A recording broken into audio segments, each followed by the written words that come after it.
¿Cómo te va? Todo muy bien. ¿Qué tiene para nosotros El nuevo Hampton Bailey fue el único caso que yo recuerde que se celebró un una... tercer puesto. Sí, señor. Eh, en el fútbol a uno le gusta paramonar muchas cosas de lo cotidiano con el fútbol. A veces viste que se hace una mala campaña y qué sé yo, festejar no irte al descenso, por decirlo de alguna Ujú. manera, para poner el ejemplo del Club de Mis Amores. Acá no se trata del descenso, pero fue efectivamente en proporción a los gastos de campaña que hubo, la puesta en escena de una candidata como la Bailú y terminar en un tercer lugar cómodo, indudablemente hubo un fracaso allí muy evidente que el gobierno municipal nunca reconoció.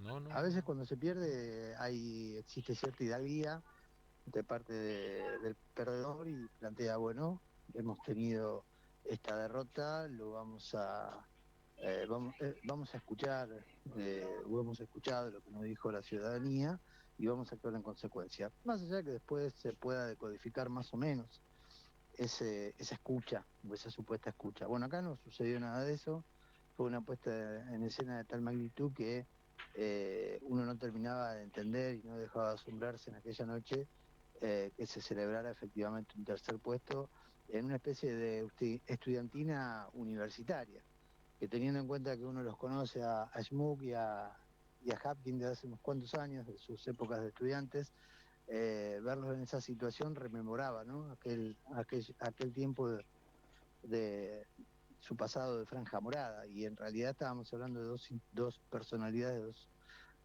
referencias institucionales, las más importantes que tiene la ciudad de Rosario, y insisto, se celebraba un tercer puesto y una derrota que indudablemente no se ha decodificado en los términos que habitualmente se hace en la política. Se inventó desde el plano local la celebración de un tricentenario de una ciudad que no tiene fundador, se buscó construir una épica alrededor de ese tricentenario, algún parte de la sociedad de alguna manera lo acompaña, y allí va la gestión de Pablo Hapkin buscando efectivamente algunos resquicios que tienen que ver con esto de, por ejemplo, posicionar a la ciudad en un lugar de relevancia en términos de lo que puede ser el deporte a nivel regional, en esto de efectivamente en alianza con Patricia Bullrich reivindicar el famoso Plan Bandera junto con las autoridades provinciales a partir de una mejora en los indicadores de violencia que se vivían en el Rosario, y yo te diría que no mucho más, porque las medidas de fuerza de los trabajadores sindicales siguen estando, las calles efectivamente en términos de calzadas y de pavimentación, históricamente hay calles que no se pavimentan y no se mejoran, y los presupuestos que se anuncian, como en el último caso, traerían siempre para el año siguiente la solución a algunos problemas estructurales que luego se reciclan y vuelven a aparecer. Así que me parece que esa es una cuestión allí, te diría una característica central de la gestión de Hapkin, y que cuando uno la proyecta efectivamente a la provincia también se da lo que vos decís, esto de una derrota importante en términos políticos, o una doble derrota que a Puyaro se imaginaba proyectado a nivel nacional, ya con otra relevancia, a partir de poder imaginar, o que se imaginaba un triunfo en algún momento de parte de Gisela Scaglia, que le diera otro recorrido al propio Puyaro, que tiene institucionalmente todos los elementos a favor, tiene efectivamente toda la legislatura a su disposición, un sistema judicial que también actúa en consecuencia de los intereses de, de lo que representa efectivamente el gobierno de la provincia, y una corporación mediática que de la mano de una fenomenal transferencia de dinero destinada en mayor medida que el área de cultura, por ejemplo, o en el área de ciencia, que comentábamos hace un par de semanas atrás, bueno, desde el área de comunicación también hay una fenomenal puesta en escena Ujú. de parte de la Corporación Mediática Rosarina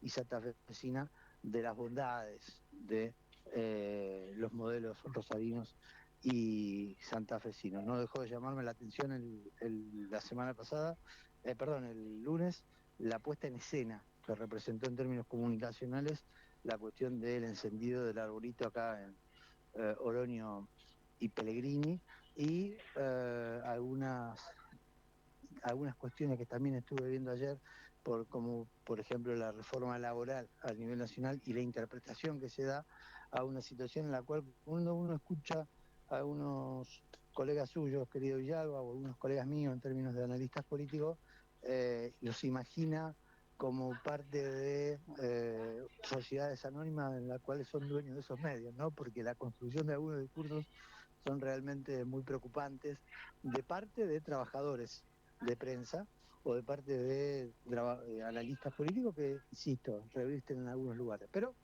parece que la cosa va y en esos términos hay que decodificarlos y acostumbrarse a leer la realidad de la región de esta zona, Sí, Julián. señor. Bueno, en estos puntos también es un caso para el periodismo, el análisis político, incluso para Uh-huh. legisladores. Dos candidaturas, el de Matías Figueroa Escauriza, ¿te acordás, Miguel? Empapelada la ciudad y nos llegó a 10.000 Uh-huh. votos. Y el otro caso, bueno, el de la vicegobernadora, Gisela Scaglia, que quedó tercera cómoda, allí pidiendo por favor que dejen de contar los votos, así entraba Pablo Farías, así metían dos diputados nacionales. Digo, es momento también para analizar la proyección que se hace en algunas personas y después la cosa no resulta, ¿no? Las elecciones se pueden ganar o se pueden perder. Eso, y se pueden ganar por eh, paliza a tu favor o por paliza en tu contra. El problema es cómo lo decodificas después a esos resultados. Si actúas y seguís actuando como si nada, o si efectivamente reinterpretás la situación. El resultado electoral de Pablo Hapkin en 2019 fue uno, con una escasa diferencia a su favor. En el 2023 se dio un escenario parecido. O sea, no hubo una construcción de parte de Hapkin de algunas cuestiones. Eso es más que es harto evidente. ¿Por qué digo esto? Porque gana una elección contra Zuckerman por 7.000 votos. Y cuando se enfrenta a la situación de Mente Verde, también gana por muy pocos votos. Con lo cual, no hay un intento de esto de reconfigurar el espacio político como para que vos tengas otra representación. Terminás apoyado en un sector con un discurso, con una construcción discursiva y con una acción política en un sentido, y no mucho más que eso. Entonces, si la mayor capacidad de gestión o lo que mayormente puede mostrar la gestión local es efectivamente el beneplácito por la mejora de los índices de inseguridad en la ciudad de Rosario, algo te está fallando a vos como, como gestión.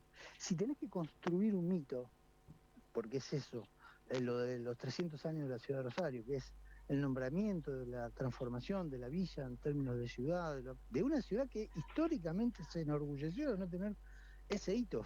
O sea, si hay algo que nos enorgullecía a Rosario y que el propio Hapkin tomó, era en algún momento la cuestión de no tener un fundador.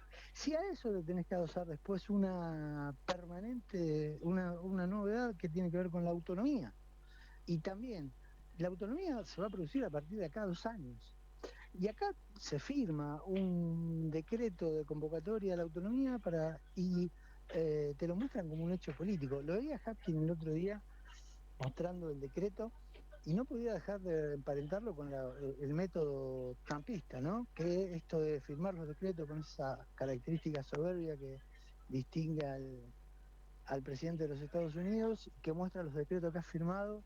Bueno, Hapkin hacía el otro día más o menos lo mismo. Sé que los focus group deben estar dando eso más o menos, digamos, en el barrio, garpa. Bueno, acá, digamos, vamos de mito, de intento de construcción de hito en intento de construcción de hito. Los 300 años, ahora la autonomía. El tema es que la autonomía se va a discutir dentro de 2 años. Y la efectividad, lo que representa la autonomía, porque yo les quiero recordar que los estatuyentes, póngase el nombre que se quiera, van a ser elegidos dentro de 2 años. Y esa discusión por la autonomía de Rosario, la efectivización de lo que logra la autonomía, va a pasar dentro de 4, 5, 6 años. Todo lo que se está haciendo ahora es una fenomenal puesta en escena discursiva, que ayer lo leo al senador Ciro Seixas, diciendo que aquellos que se quejan de que no hubo una convocatoria a la discusión de la autonomía, que se fijen, es porque no quisieron participar y que miren el ejemplo de la reforma de la Constitución santafesina. ¿Qué discusión hubo por la reforma de la discusión santafesina? Se le dio unos pocos días a las organizaciones que presentaron decenas de proyectos en determinadas áreas. ¿Dónde se discutió? ¿Dónde estuvo esa discusión en las fuerzas vivas, entre comillas, como se decía en mi niñez, en Rosario? ¿Dónde estuvo en lo que se llama la sociedad civil? ¿Dónde estuvo eso discutido en todos los terrenos de lo que abarca una reforma de la Constitución? No se discutió, no se planteó, se jugó con la fuerza política que te garantiza la mayoría parlamentaria que te da una legislatura que te responde, porque eso fue lo que decidieron los santafesinos hace efectivamente ya 3 años, y a partir perdón, 2 años, y a partir de eso él con lo que se convive. Pero una cosa es que vos tengas la legitimidad, diríamos los políticos, los politólogos de origen, que te avala para que hagas eso, y otra cosa es que tengas, que es mucho más discutible, mucho más vidrioso, una legitimidad de ejercicio en el sentido de que si efectivamente lo que decís que haces se está presentando en esos planos. Y en el caso de la provincia, y perdón por lo extenso, hay una situación de efectivamente de derrota donde nadie decodifica del todo, nadie se anima a decodificar del todo en una provincia capturada por un sistema comunicacional que no plantea más allá de unas pocas voces disidencias. Y podemos poner el nombre, además de esta radio, podemos poner el nombre propio del Diario Ciudadano, podemos poner el nombre propio de algunos colegas de LT8, Rosario 12, y paremos de contar. En ese esquema, ¿cuál es la propuesta? ¿Cuál es la explicación del gobierno provincial a a las dos derrotas que sufrió en este 2025? Yo discrepo con vos en cuanto a que hayan sido palizas. En todo caso, podemos hablar de algo que eh, potente desde el punto de vista de vuelta con lo que dije al comienzo. En función de los recursos que se han utilizado para imponer candidatos y un proyecto político que evidentemente los santafesinos le dijeron que no. ¿Es porque la gestión no marcha tan acorde a como dicen los protagonistas de esta situación? ¿O es porque los candidatos no miden? ¿Se quedaron los santafesinos con la versión original que supone el libertarismo? ¿O hay una defección sobre la calidad de la gestión que hay efectivamente en la provincia de Santa Fe? Bueno, son dudas que el gobierno provincial no trató de explicar.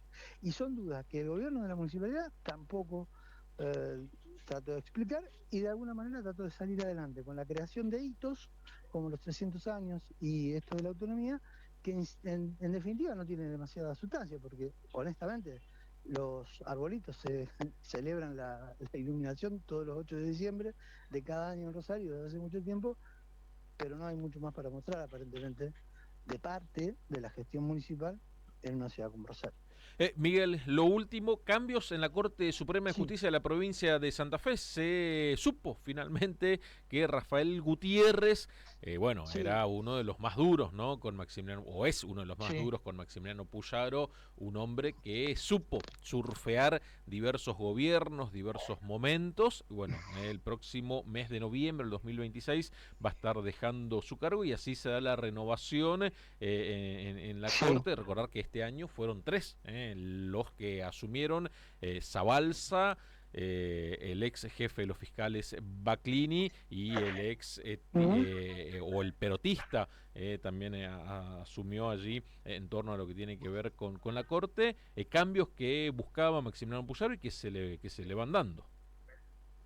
Efectivamente, también cada nombre propio de los que vos planteás hay bastante para decir. No te diría tanto de los nombres propios en sí en cuanto por ejemplo, el caso de Zabalza, sí en cuanto a lo que puede ser Baclini en cuanto a su accionar institucional en el rol de fiscal y sus pertenencias, sí, ideológicas claramente establecidas. Y esto lo planteo no como una objeción a las figuras de Zabalza puntualmente, porque uno reivindica que los jueces tengan una referencia política. Lo planteo como un cuestionamiento a todo lo que se nos ha dicho a nosotros, que el juez que llegaba, o el abogado que llegaba a un cargo de preponderancia en términos judiciales, era un problema en sí mismo, que tuviera una idea, que tuviera una cosmovisión ideológica del mundo determinada. Entonces, cuando había una pertenencia ideológica de determinado sector, era un problema en sí mismo. Bueno, Zabalza carga con un apellido muy pesado en sí mismo y sin embargo está allí como jueza y en todo caso habrá que revisar lo que haga como jueza. Pero digo, no es insisto con la idea, no es el cuestionamiento a sí, Barlini es un nombre más sospechado de algunas cuestiones, ha tenido varios conflictos y sin embargo terminó como juez de la Corte. ¿Qué vendrá? Bueno, el gobierno también tiene todas a su favor, habrá que ver si abre el juego, en qué proporción, porque recordemos que quedan 2 nombres vacantes de cara al año que viene, uno es el de Gutiérrez, hombre que el pecado original de Gutiérrez, más allá de sus habilidades para permanecer, para durar y transcurrir, diría la canción, es que tiene un pecado original que era primo de Carlos Alberto Reutemann. Hombre que también en esta nuestra provincia reivindicaban ciertos valores y resulta que ponía a su primo como ministro de la Corte y ponía a su recaudadora de impuestos como María Angélica Gastaldi, que también se ha ido de la Corte, a, a fungir en esos lugares. Digo, todo esto porque parece que a veces no se tiene memoria en la provincia de Santa Fe. Adolecemos del ejercicio de la memoria con los nombres, con algunos nombres propios, a partir de algunas capacidades y de algunos intereses. Bueno, lamentablemente en esta radio todavía seguimos teniendo memoria y algunas cosas todavía podemos decir porque me parece que corresponde que se digan a esta altura de los acontecimientos. Miguel, muchísimas gracias por estos minutos. Te mando un abrazo, Julián, hasta mañana. Pero hasta mañana. Pasaba el análisis político de Fundamentar de la mano del licenciado